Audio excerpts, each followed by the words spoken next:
থেকে মানুষ খেতে এসেছে? হাইস্ট কত দূর? আমি হাইস্ট দুবাই থেকে এসেছি। দুবাই থেকে? মানে প্লেনে করে পরোটা খেতে এসেছে? আমেরিকার তিনখানা সাবান আমার বউকে উপহার দিয়ে গেছে।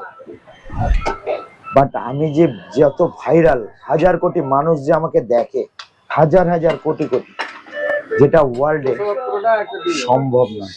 কিন্তু এটা আমার 618-19টা হয়ে গেছে। মানে কত দূর থেকে ভ্যারাইটি বিভিন্ন জায়গা থেকে লোক আসে সেটা কিন্তু কিছুদিন আগে তো অরুণদা গেল, ওই অরুণদা গেছিল, তারপরে কি ও যাওয়া আসা নিয়ে আমার কোনো টেনশন নেই। যাওয়া আসা অনেকের লেগেই থাকবে, ওগুলো ওই লেগাই শেষ। ডাকে এটা ফোন করে একবার বলেছিল, ডিসেম্বর মাসে বলা হয়েছিল দাদাগিরির একটা সাথে আমাকে বলেছিল তো যারা যে সমালোচকের ঊর্ধ্বে হবে সে সমালোচিত হবে, এই নিয়ে কোনো টেনশন নেই। তুমি কি বিভৎস ভাইরাল বাঘাযতীন ফোন পে পাওয়াটা।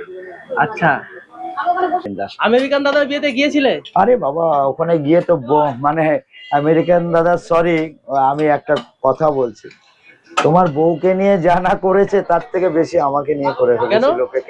এত ব্লগ, এত কিছু, এত সবাই, বউকে দেখাচ্ছে না বাট আমাকে দেখাচ্ছে বাঘাযতীন ফোন পে পাওয়াটা। ওই পর্যায়ে যা পড়ি না যে লোকের প্রশংসা কুড়ানোর জন্য, লোকের এসে করার জন্য বা ভাইরাল হওয়ার জন্য আমি কোথাও এমন কোনো কথাবার্তা বলবো না যে কথাবার্তাটা হচ্ছে মানুষের খারাপ লাগবে। কারণ কাস্টমার আমাকে কিন্তু প্রচুর পরিমাণে সেল দেয়। বিভৎস ভাবে বাঘাযতীন ফোন পে পাওয়াটা ভাইরাল, ওয়ার্ল্ড ফেমাস কড়া ভাজা হালকা ইউজ অ্যান্ড থ্রো প্লেটে খাওয়ানো হয়, অ্যান্ড টিস্যু দিয়ে মুখটা মুছিয়ে দেওয়া হয়। তো এগুলো যখন দিচ্ছি তখন অনেকে অনেক ধরনের কমেন্ট করছে, ভেরি ব্যাড সিস্টেম। কারণ সিস্টেমটা ওটা নয়, সিস্টেম মানুষের পরিষেবা বেটার দেওয়ার লক্ষ্যে এটাকে আমি করি।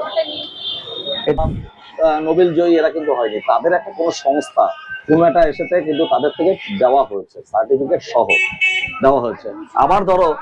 আবার ধরো যে আমাদের এই যে রাজ্য সরকারের যে সব জিনিসগুলো আছে, যেমন কিছু বিশ্ব সংস্থা থেকে পেয়েছে, ওই যেটা হচ্ছে গিয়ে কন্যাশ্রী বলো, এসব বলো, তারা যেমন পেয়েছে, এটা হচ্ছে তাদের দেওয়া, বিশ্ব সংস্থা থেকে দেওয়া। তাহলে এইটা হচ্ছে বিশ্ব সংস্থা দেওয়া, এইটা হচ্ছে বিশ্ববিখ্যাত, এইগুলোর মানে হচ্ছে বিশ্ববিখ্যাত। আর মানে কেউ যদি মানে দাবি করে সেটা ভুল, ওগুলো ভাট বুঝিয়ে লোককে ভাট বুঝানো হয়, বলা হয় ওগুলো লোককে একটা আকর্ষণ, একটা অ্যাট্রাকশন করার জন্য লোকের ওটা চেঞ্জ হয়ে যাবে। তো মাইন্ডটা আমি যখন থাকবো, বলতে চাও এই যে তোমার যে পরোটাটা, এই পরোটাটা অন্য কোনো জায়গায় পাওয়া যাবে না, তাই তো? অসম্ভব। আমার ফর্মুলা না, এর ওয়েট কমে যায়, এই ওয়েট কমালে পকেটে পয়সা ঢুকবে না। তাহলে কাঁচা হলে পকেটে পয়সা ঢোকে, কারণ কাঁচা হলে পরোটাটি এই 150 গ্রাম ওজন হচ্ছে, এই পরোটা হালকা, ঠিক আছে? এই পরোটাটি এরকম ছিললে হালকা পরোটা, ঠিক আছে, এরকম টুকটুক টুকটুক করে ছিল। তো এই পরোটা এই হালকা করলে ওয়েটে কমে যায়। তোমার যদি পকেটে যদি পয়সা না ঢুকে তাহলে আমার এই বিজনেস, এটা হচ্ছে 16-18 লাখ টাকা পার ইয়ার ইনকাম আছে। আচ্ছা, এটা আমার জনগণ পরিষেবা। এটা কি সাউন্ডের ব্যবসা আপনার? সাউন্ডের ব্যবসা। কি আছে ওই সাউন্ডে? সব কিছু আছে, সার্ভি থেকে শুরু করে সব। বছরে 20 লাখ টাকা ইনকাম? 16-18 লাখ বছর ইনকাম, বছরে টার্নওভার আমার। তাহলে তুমি এই ব্যবসাটা কেন করছো? তুমি জনগণ পরিষেবা। পরোটা আমি বিক্রি করি, 17 রকমের আইটেম আছে, অনেক 17 রকমের আইটেম আছে, রোল, চাউমিন, তরকা, রুটি, মাংস, চিলি চিকেন, টিকিয়া, ফ্রাইড রাইস, আর কি বলবো। আমার রোলের দোকানে ওগুলো ওখানে আয়, আর এখানে আসবে ওখান থেকে রাত্রেবেলা কিছু কিছু জিনিস আইটেম আমরা তরকা, চানা মশলা, চিলি টিকিয়া, এগুলো এখানে এনে রাখি, কিছু প্যাকিং করা থাকে। এখান থেকে যারা শর্টকাটে এখান থেকে পেয়ে যায়, রুটির সঙ্গে সঙ্গে এখানটা পেয়ে যায়, তারা এখান থেকে নিয়ে চলে যায়। তুমি বলো যে তুমি এই মডিফাই করে বানিয়েছো, এই ব্যাপারটা কি? এই ব্যাপারটা হলো মডিফাই মানে কি? এটা 200 নাকি 150 গো কার? 200। মডিফাই মানে বিশাল ব্যাপার আছে, অনেক ট্রাই করতে করতে এতো মকরসলে এটা তৈরি হতো। আচ্ছা, এই মকরসলে ঠান্ডা হয়ে গেলে চটের বস্তার মতো হতো, দড়ির মতো টেনে ছিঁড়তে এরকম। তো শিল্পটা বিলুপ্ত হওয়ার রাস্তায় ছিল।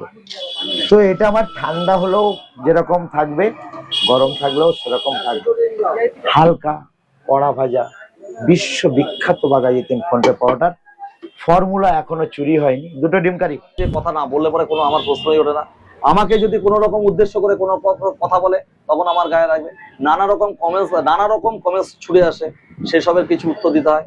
তারপরে ধরো একটা কাস্টমার শান্তিপ্রিয় ভাবে যখন কাস্টমারকে আমি দিতে থাকবো এই অঞ্চলে, সেই যখন চলে চিল্লিয়ে ফাটিয়ে যদি সারা দুনিয়া থেকে ধরো কিছু অবজেকশন আছে, আমার পিছনের বাড়ি থেকে অবজেকশন আছে, তারপর হচ্ছে পিছনের বাড়ি থেকে অবজেকশন আছে, তারপর হচ্ছে কাউন্সিলরের কাছে অবজেকশন গেছে এই নিয়ে মানুষ খেতে হয়েছে হাইস্ট কত দূর?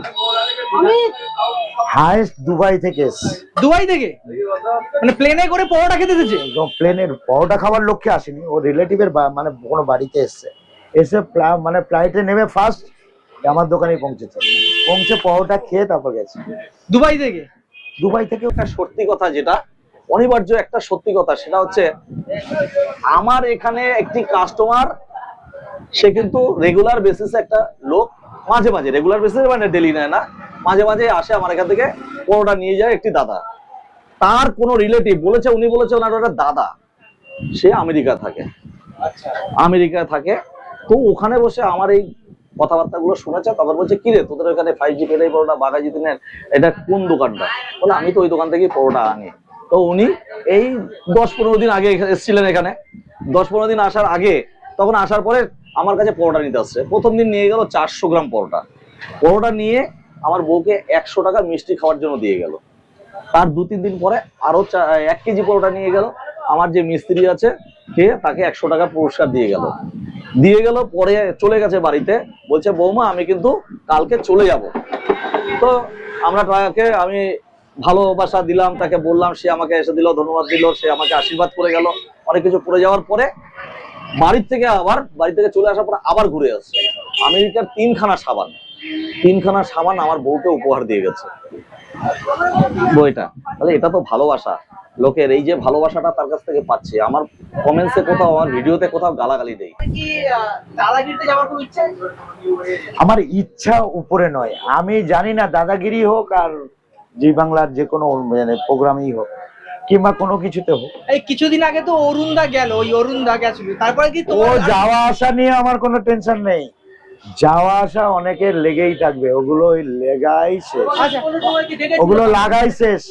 ডাকে ফোন করে একবার বলেছিল, ডিসেম্বর মাসে বলা হয়েছিল দাদাগিরির একটা সাথে আমাকে বলেছিল জানি না সত্যি মিথ্যা, কিন্তু আমাকে ফোন করে বলেছিল, সত্যি কিংবা মিথ্যা আমি এটা জানি না, নামটাও আমার মনে নেই, কি একটা অন্য স্টাইলে, যে তোমাকে এই ডেটে, এই ডিসেম্বর মাসের মধ্যে, ধরো 9-10 তারিখে আমাকে ফোন করেছিল ডিসেম্বরে, বলেছিল যে তুমি কি এই মাসের মধ্যে আমাকে একটা সময় দিতে পারবে তোমাকে যাওয়ার জন্য? আমি দেখো আমার পক্ষে সম্ভব না, আমার দুটো ব্যবসা ছেড়ে দিয়ে আমার পক্ষে কখনোই কোনো মতে যাওয়া সম্ভব না। যেদিন আপ্যায়ন করবে সেদিনই যাবো, আচ্ছা তোমাকে কোনদিন বলেনি যাওয়ার জন্য? না, যেদিন যাওয়ার জন্য বলবে সেদিনই। তুমি বললে তুমি নন্দিনী থেকে উপর আছো, কিন্তু অলরেডি নন্দিনী দিয়ে 2টো আউটলেট খুলেছে, তাহলে কিভাবে তুমি উপরে উঠলে? সবাই সবকিছু খুলতে পারে, বাট আমি যে যত ভাইরাল, 1000 কোটি মানুষ যে আমাকে দেখে, 1000 কোটি, যেটা ওয়ার্ল্ডে সম্ভব না। বকা কমিয়ে দিলে তোমার সেল কি কমে যাবে? আর নো আমার ছবিতেই সেল। আচ্ছা ব্লগ চলছে, এটা আমার 618-19টা হয়ে গেছে। মানে আমিও বাটপাট গুনি, আমি লেখা হিসাব থাকে প্রতিদিন যে কতগুলো ব্লগ হচ্ছে, এগুলো লিখে এই যে হয়ে। কিন্তু তুমি তো বলো যে দিনে 1-150 খানা ব্লগ করো, তাহলে কোনোদিন বলিনি 1-150 ব্লগ, কোনো ভিডিওতে বলোনি? ব্লগ বললাম তো একই কথা, যে তোমরা যারা এই ভিডিওগুলোকে দেখবে কোনো রকম কমেন্টস করো না। আমি আশা করি এবার থেকে তোমরা একটু কমেন্টস করবে যে আমার এই ভিডিওগুলো ভালো হচ্ছে কিনা, আর সাবস্ক্রাইব করো, একটু লাইক করে দিও। এদের জন্য, এরা আসে অনেক দূর থেকে, অনেক আশা নিয়ে আসে তোমাদের জন্য। আমার কিন্তু কিছুটা উপকৃত হয় এদের দ্বারা আমার কিন্তু কিছুটা উপকৃত হয়। তোমরা খারাপ ভেবো না, আমি কয়েকটা ভিডিও করি দেখে বাছাই করা কিছু করি, তার জন্য তোমরা কেউ আলাদাভাবে নিও না। কেন করি, আমার কিছুটা সেল কিন্তু এদের জন্য বেড়েছে, এটা আমি বলতে পারি, এটা 100% শিওর। যারা আমার ব্লগ মানে এই ব্লগে ভিডিওগুলো দেখছেন, তারা অবশ্যই এই চ্যানেলগুলোকে সাবস্ক্রাইব করে দিয়ে এদেরকে এই পরিশ্রমের একটু সার্থক করে। ভালো ভালো কমেন্ট করুন, লাইক করুন এবং সাবস্ক্রাইব করুন। ফোনপে পাওয়াটা তরফ থেকে সবাইকে আহ্বান করছি। হাই, আমি ডিজে অরুণ। ওকে, সাউন্ডটা দেখতে হয়েছে। Thank you.